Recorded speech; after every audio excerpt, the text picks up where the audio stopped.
Paris Olympics में सोने का तमगा जीतने वाले अरशद नदीम को इनामात पर टैक्स नहीं देना पड़ेगा। तर्जुमान FBI ने खबर की तस्दीक कर दी है। बोल न्यूज़ की तहकीकात के मुताबिक इनकम टैक्स ऑर्डिनेंस 2001 में ओलंपिक गेम समेत ऐलान करदा इनामात पर टैक्स का कोई जिक्र नहीं है। इनकम टैक्स ऑर्डिनेंस की सेक्शन 156 के तहत सिर्फ प्राइस बॉन्ड लॉटरी के तहत हासिल किए गए प्राइस पर टैक्स है। क्विज मुकाबलों में हासिल किए गए इनाम और कंपनियों की तरफ से दिए गए सेल प्रमोशंस पर टैक्स लागू होगा।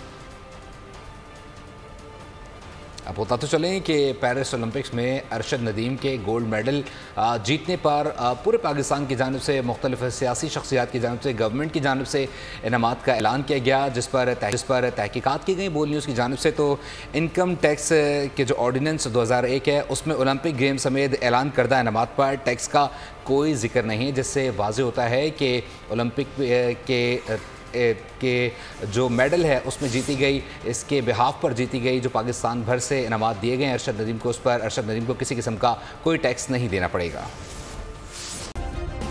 सब्सक्राइब करें और बेल दबाएं ताकि कोई खबर रह न जाए।